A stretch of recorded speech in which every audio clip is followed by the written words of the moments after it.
And I've really been looking forward to this session because I love talking about these issues with John and love trying to figure out whether we agree on everything or nearly everything or disagree on some really important things. And I'm still not clear about that because I'm still not clear about what theism really is and what the distinction is between theism and pantheism and where panentheism fits in and all of that. And I'll talk a tiny bit about that towards the end when I bring Spinoza into the picture. But in this short paper, and it's only supposed to be 20 minutes long, I want to respond to two worries which have been expressed by Lynn Baker and John, and which have an important bearing upon the expansive naturalist position I seek to defend. And this all happened in our preliminary workshop as it took place in October.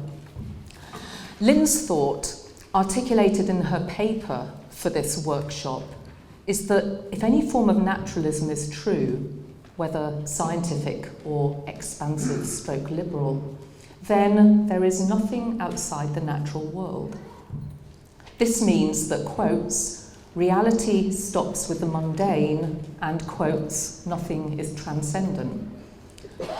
John's thought, articulated in an email exchange, is that on my position, I've got to deny that there is anything external or transcendent. Whereas he wants to say, and this little quote's on your handout, that, quotes, even after discarding silly ideas of another place or a destination where we will be issued with harps or pitchforks, we still need something external.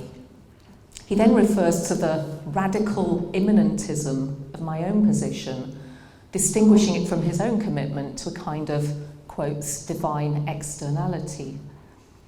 My own position's a form of naturalism, an expansive naturalism, which I've argued can accommodate God.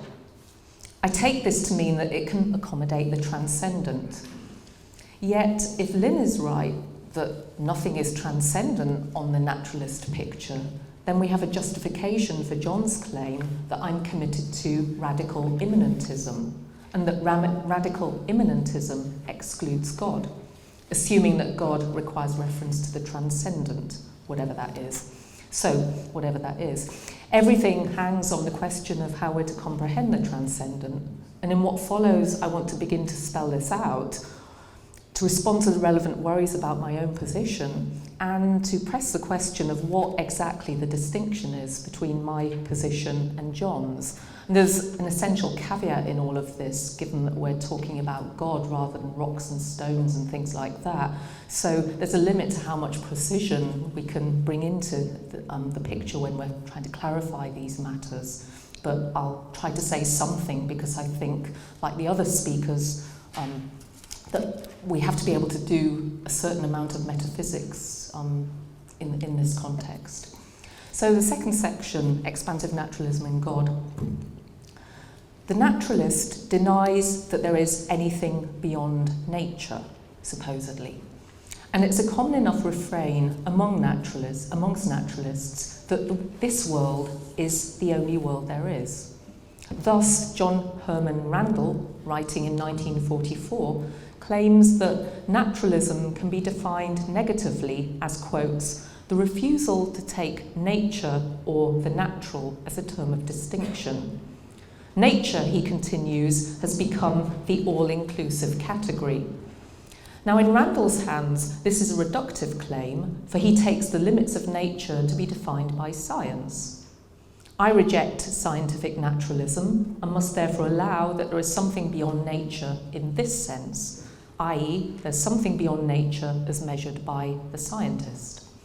I'm on the side of many philosophers in this respect, philosophers here, John, Akil, Mario, David, Charles, Keith, and then John McDowell, David Wiggins, James Griffin, Hilary Putnam, all of whom have been really important to my thinking, and anybody else who takes scientific naturalism to be an ideological prejudice. I make clear in my book God, Value and Nature that this commits all of us to a form of supernaturalism. At least it does if the term supernatural is taken to be the logical complement of naturalism in the scientific sense. It's a further theme and this relates to something that Douglas was saying a bit earlier, it's a further theme of God, value and nature that the terms at issue here are pretty unclear and porous, and partly what the typical atheist thinks of little use in settling the theist-atheist debate. Or maybe it was Charles that said it, not Douglas, I can't now remember.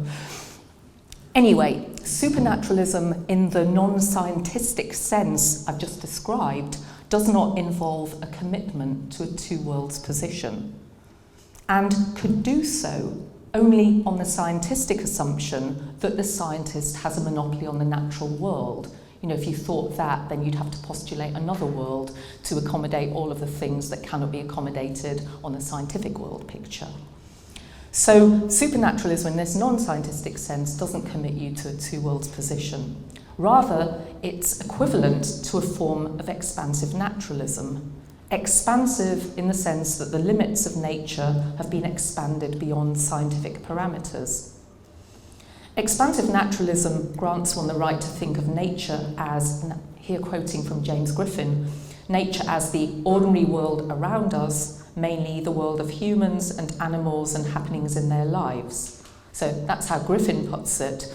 And expansive naturalism allows that nature is rich enough, or viewed in rich enough terms, to accommodate phenomena that cannot be wholly comprehended in scientific terms. Nobody's denying that science can help us partially comprehend some, or perhaps even all of these things.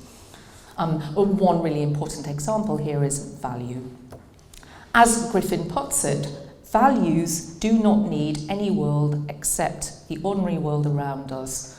Another worldly realm of values just produces unnecessary problems about what it could possibly be and how we could learn about it.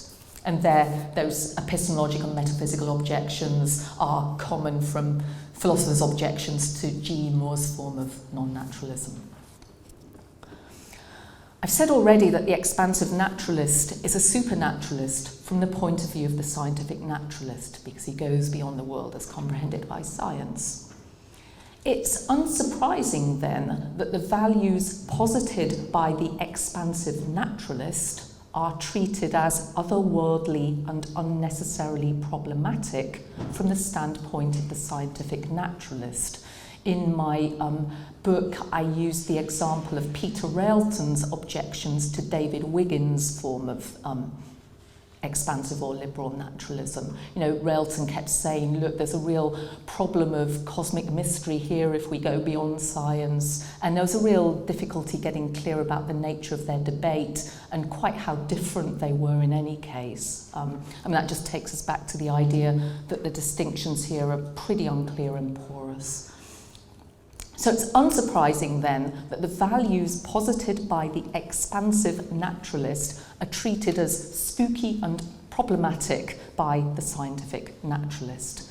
They count as such because the scientific naturalist, who thinks that the scientist has a monopoly on reality, the scientific naturalist thinks that she has already said everything that needs to be said about value. You know, it can be wholly comprehended in broad scientific terms, and you know, that kind of claim makes a bit of sense once we've gone beyond physics and chemistry and even biology and can talk instead about the human sciences. So the position understood at that level is not crazy at all, and it can begin to look pretty indiscernible from the kind of position of one who rejects scientific naturalism. So there's a problem getting clear about the nature of the dialectic here. So the scientific naturalist is saying that anything else, if we go beyond science, involves unnecessary cosmic excess. Okay. The expansive naturalist can respond that the notion here of an unnecessary cosmic excess is relative to one's philosophical commitments. If one accepts the truth of scientism, then anything which challenges this truth will count as excessive. By contrast, if scientism is rejected, then this restriction will itself seem excessive. So that's background about expansive naturalism. I haven't talked about God yet, and now I'm going to talk a bit about God and how the notion of transcendence is to be understood. So I've talked about unnecessary cosmic excess, and this is relevant to the question of God, because God is an unnecessary cosmic excess from the standpoint of the atheist, of which the scientific naturalist tends to be one, and the typical expansive naturalist another. According to this way of thinking, the theist distinguishes between nature and God, but the second term of this distinction is superfluous because nature can be wholly comprehended in non-theistic terms. That is to say, there is nothing beyond nature and nothing transcendent in this sense. The implication here is that the atheist settles for nature and the theist adds something wholly unnecessary and deeply problematic. I'm on purpose going back to Griffin's description of the position that you end up with if you go beyond naturalism in his sense. So the theist adds something wholly unnecessary and deeply problematic, namely God. Or, another way of putting it, the atheist denies that there's anything transcendent, whereas the theist commits to this ontological addition. I reject this conjunctive framework. In doing so, I'm in the company of many philosophers and theologians within the Judeo-Christian tradition, and I think with the Cambridge Platonists. This framework is rejected most forcibly by Hegel in his Encyclopaedia Logic, and this quotation is on your sheet, when he objects to a dualism which makes the opposition of finite and infinite insuperable, and in which, quotes, the infinite itself is also just one of the two. For Hegel, then, the question of transcendence and its relation to immanence is transformed into the question of the relation between the infinite and the finite. He accepts the traditional view that God is infinite. And the following passage spells out the difficulty he foresees when the infinite, God, is viewed in the offending separatist terms. So I'll read the quotation. It, God the infinite, is therefore reduced to one particular, in addition to which the finite is the other one.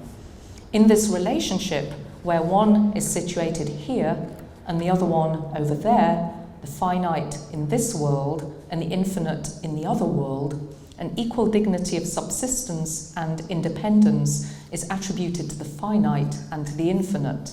The being of the finite is made into an absolute being. In this dualism, it stands solidly on its 2 feet. There is supposed to be an abyss, an impassable gulf between the two. The infinite has to remain absolutely on the other side, and the finite on this side. Now, if God and nature are opposed in this manner, then God is reduced to a particular to be housed in the other world, quotes. This means that God can no longer be described as infinite. To be infinite is to be unbounded. Nature is divorced from God, and God and nature become components within a more comprehensive reality. As Herbert McCabe puts it, God and the world are made to add up to 2, as if they're on the same ontological level. It means also that, or as if they belong to the same genus, it means also that being an atheist is simply a matter of rejecting this ontological addition, a tempting move if one thinks that this addition is superfluous. A rejection of this ontological addition leaves us with immanentism in John's atheistic sense, radical immanentism. Although the atheist would deny that it leaves us with no way of accommodating value. And that's a pretty crucial point, given some of the work of Mario and David and Akil. One really important question here is, do we need to make this move in the direction of God? And John is going to, I think, be talking about how important it is to make this move in the context of making sense of the possibility of value. But just to say at this point, the liberal or expansive naturalist who is an atheist will deny that we need to bring God into the picture as a way of making sense of the possibility of value. So the last section now, transcendence and immanence. With this as a background, let me just say a little more about my understanding of the notion of transcendence as it figures within an expansive naturalist framework, albeit with that same caveat that there are limits upon what can be said with precision in this context, given that we're talking about God. First, My position is to be distinguished from what John calls radical immanentism equals atheistic immanentism, because the natural world, as I understand it, involves God. It involves God in a sense that would be acceptable to John, for I grant with him that there are intimations or traces of God to be found in the natural world, and that they are manifest, for example, in the compelling power of our moral sensibilities. That's a quotation taken from John's paper for the New Models volume that I held up earlier. Now, and here, here I just want to convey the sense again that I'm really not that confident in what I'm saying and in where John and I disagree. So John's worry about my position is that I've got to deny that there is anything external or transcendent, whereas he wants to say that quote again, even after discarding silly ideas of another place or a destination where we'll be issued with harps or pitchforks, we still need a kind of divine externality. So this suggests that John agrees with me that God is not externally related to the world in the way that things within the world are spatially related, but he thinks that an expansive naturalist picture cannot accommodate divine externality. That is to say, I think John thinks that on my position, God becomes reducible to the world. Now, I don't want to say that. I don't say that God is reducible to the world, but I reject a conjunctive conception of this relationship, hence the Hegel stuff. God and the world do not add up to two, in the way that they would if we were concerned with two things within a more comprehensive reality. Rather, and this goes back to Douglas's comment about radical transcendence, I want to say that God is radically distinct from anything within or beyond the world. There's a quote here from Robert Sokolowski, not a part of the world and not a kind of being at all. Or as Brad S. Gregory has put it in a pretty brilliant paper called No Room for God, quotes, neither outside nor inside his creation, wholly present to everything in the natural world, precisely because he is altogether inconceivable in spatial categories. I'm not denying that these are difficult claims and that we're up against the limits of language in this context. What is unclear to me is why it should be thought that God poses a particular difficulty for my position as opposed to someone of John's persuasion. And I'm interested to see how the difference between our positions is to be spelled out. Now, the name Spinoza comes to mind at this point, and I could imagine John saying that I'm a pantheist, whereas he's a theist. Now, I'm wholly unclear how to characterize the difference between pantheism and theism, at least insofar as someone like Spinoza is concerned. But here's one way of doing it. Spinoza can allow that God is metaphysically transcendent in the sense I've specified. There's a basic absolute metaphysical distinction between God and everything else. He can allow that because he grants a basic ontological distinction between God and everything else. And he spells this out by insisting that substantiality applies only to God. Everything else is a mode. However, so the objection against my position is going to go. However, this gives him the resources only to distinguish between God and the things within the world, but he cannot say that God is distinct from the world as a whole. So maybe John's worry is that being a naturalist, I must deny that God is distinct from the world as a whole, whereas he, the theist, insists upon this distinction. Now, I'm wholly unclear about what it means to talk of God being distinct from the world as a whole. For even if we say that it's the distinction which grants us the right to say that God created the world, Spinoza himself accommodates the idea of a creator God. On his understanding of creation, to create is to be independent of any other cause, to be self-causing. Nancy Levine, who's written a really interesting book on Spinoza, takes this to involve, quotes, a biblical concept of causation insofar as it maintains an absolute distinction between God and humankind, while insisting that humankind transforms itself into, because it's made from, the divine image. And I just want to end with a quotation from Paul Tillich, which is quoted by John Robinson in Honest to God. He says, the phrase Deus sive natura, used by people like Scotus Erigena and Spinoza, does not say that God is identical with nature, but that he is identical with the natura naturans, the creative nature, the creative ground of all natural objects. In modern naturalism, the religious quality of these affirmations has almost disappeared, especially among philosophizing scientists who understand nature in terms of materialism and mechanism. I agree with John Robinson, who, as I've said, cites this passage, that the God rejected by the typical naturalist is God in the suspect, externalist in my suspect sense, supernaturalist sense.